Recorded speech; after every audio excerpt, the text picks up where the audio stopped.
तो last episode में हमने देखा था कि साशन पूछता है कि बाकी के दो सेक्ट और कौन कौन से हैं, जिस पर ये ओल्ड मैन कह रहा है कि चाहता था कि तुम एक आउटसाइडर हो जो चारों सेक्टरों को डिफीट कर उनकी ताकत को हथियाना चाहता है। भूल जाओ लड़के, मैं तुम्हें कुछ भी नहीं बताने वाला।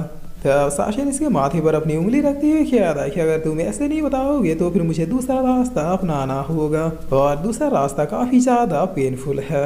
जिस पर ये एल्डर कह रहा है कि अगर तुम मुझे मार भी दो तब भी कोई गम नहीं, क्योंकि दैनिक अभी तक ड्रैगन पावर से समन कर चुका होगा और अब वो तुम्हें रोकेगा इस सेट को तबाह करने से।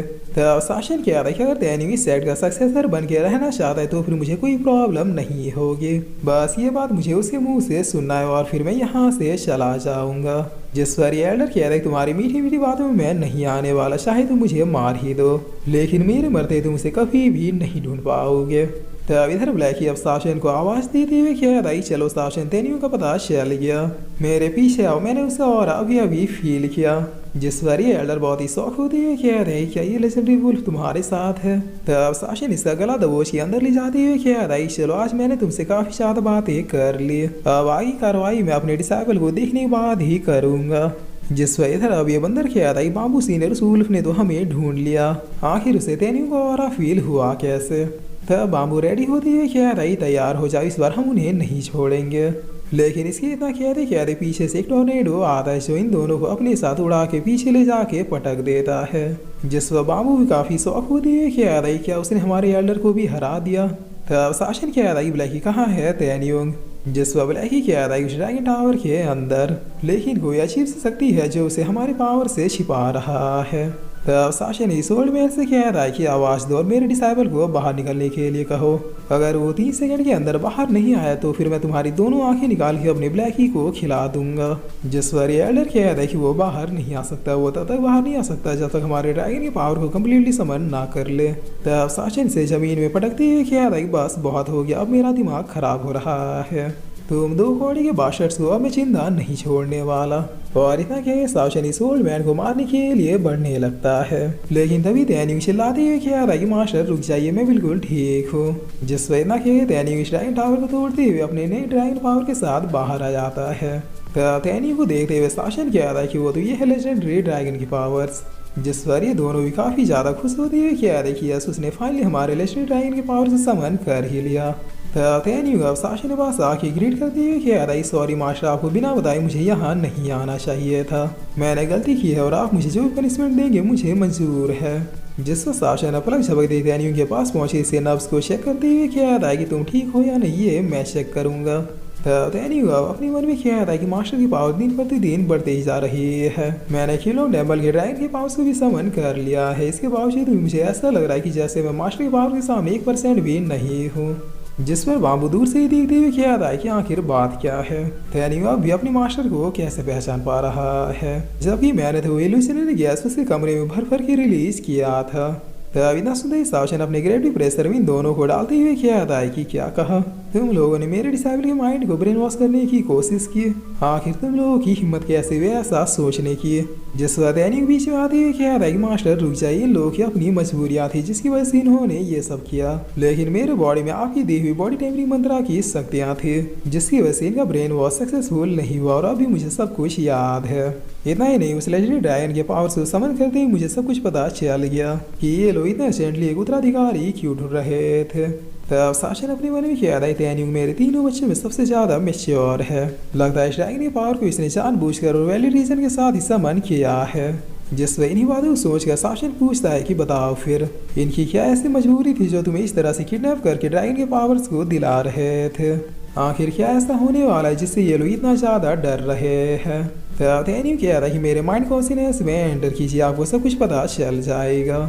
जिस पर तेनियों के माइंड कॉन्शियसनेस को देखते हुए शासन पूछता है कि ये सब क्या है। तब तेनियों बताता है कि ये ब्रह्मांड में तब का समय है जब सेंसिटिव कॉन्टिनेंट बॉर्न हुआ था, एक ऐसा कॉन्टिनेंट जिसमें बाकी रिलम्स के मुकाबले में 90% ज्यादा पावर्स थे, जिसकी वजह से इस कॉन्टिनेंट में उन दोनों की नजर पड़ गई जिसका नाम हेवनली दाव और ओरिजिन है। अपनी पावर्स को बढ़ाने के लिए उन दोनों को इस रिलम की पावर्स चाहिए थे, जिसकी वजह से इस कॉन्टिनेंट के लिए उन दोनों के बीच में कई सालों तक युद्ध होता रहा और अंत में इस फाइट को हेवनली दाव जीत गया, जिसके बाद उसने इस रिलम को कॉन्कर करने के लिए अपने बेस्ट जनरल को भेज दिया जो खुद को तेंचुआ गॉड कहता था। लेकिन तेंजुआ ने ये काम खुद न करके अपने प्यादे ओल्ड मैन तेंजी को सौंप दिया। तब शासन कह रहा कि ओल्ड मैन तेंजी नाम तो कुछ सुना सुना सा लग रहा है। जिस वक्त एनियो कह रहा कि ओल्ड मैन तेंजी ने टॉप 8 सुप्रीम के बीच में रह रहे कि चुपचाप अपना काम करना स्टार्ट कर दिया। उसे सेंसी कॉन्टिनेंट के प्रोटेक्शन लेयर को ब्रेक करने का ऑर्डर मिला था ताकि तेंजुआ बैरियर ब्रेक होते ही अपनी सेना के साथ सीधे सेंसी कॉन्टिनेंट में अटैक कर दे। मगर कुछ ही दिनों पहले ओल्ड मैन तेंजी खुद ब खुद ही लापता हो गया है और ऐसा माना जा रहा है तेंजुआ अपनी सेना के साथ सेंसी कॉन्टिनेंट में आ जाएगा।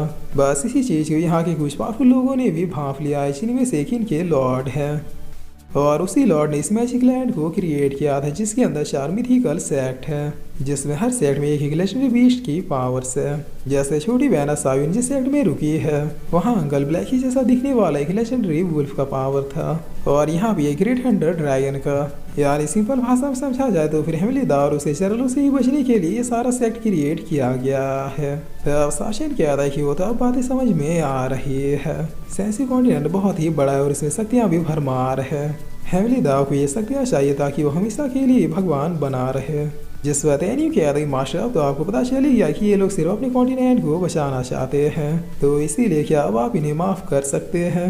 हमें आपस में लड़ने के बजाय उन चैनलों को ढूंढ के मारना चाहिए। तब शासन कह रहा कि मारोगे तो तब न सब वो जिंदा होगा। खैर ओल्ड मैन तुम बताओ कि क्या तुम्हारे सो कॉल्ड उस लॉर्ड ने तेनियो को उत्तराधिकारी बनाने के लिए परमिशन दिया था? जिस बार एल्डर कह रहा कि हमारे लॉर्ड ने कहा था कि बहुत ही जल्द हमारे सेंसी कॉन्टिनेंट में एक बहुत ही पावरफुल अटैक होने वाला है, इसीलिए एक ऐसे बच्चे को पकड़ लाओ जिसके नीले बाल है, वही हमारे खिलो टेम्पल का उत्तराधिकारी बनेगा। तब शासन अपने मन में कह रहा कि वो लॉर्ड जरूर तेंजुआ का बात कर रहा होगा, क्योंकि ओल्ड मैन तेंजी को तो मैंने कब का मार दिया, लेकिन अगर वो मेरे डिसाइबल के बारे में जानता है तो इसका मतलब मेरे बारे में भी जरूर जानता होगा। और फिर शासन इस ओल्ड मैन से कहा था कि जनरल ने अपने जिस प्यादे को भेजा था हमारे बीच रह गए सेंसी कॉन्टिनेंट के बैरियर को ब्रेक करने के लिए, उसे मैंने कब का मार दिया, इसीलिए वो लापता है। तो अब बताओ तुम्हारा लॉर्ड कौन है? जिस वजह ना सुनते ये ओल्ड मैन बहुत ही शौक होते हुए कहते हैं कि क्या, और फिर ये तुरंत ही शासनी चरणों में गिरते हुए कहते हैं कि इसका मतलब आप वो हेमली दाव के भेजे जनरल नहीं है। तब बाबू क्या था सॉरी सीनियर, आपके बारे में लॉर्ड ने हमें बताया था, लेकिन आपका चेहरा और पावर्स हेमली दाव और ओरिजिन से काफी ज्यादा मिलती जुलती है, इसलिए गलती से हमने आपको ही दुश्मन मान लिया। जिस वक्त शासन इन दोनों को 2 मैजिक वेपन्स में कन्वर्ट करते हुए कहता है कि ठीक है मैं तुम दोनों को जिंदा छोड़ रहा हूँ, लेकिन आने वाले हजारों सालों तक तुम दोनों मेरे डिसाइबल के गुलाम बन के उसकी हेल्प करोगे। तब ये दोनों भी चीज को बहुत ही हैप्पीली एक्सेप्ट कर लेते हैं और फिर बाबू एक सुई और ये एल्डर एक स्वॉर्ड बन के तेनियो के पास आ जाते हैं। जिस वक्त तेनियो भी चीजों के लिए thank you so much master कहता है।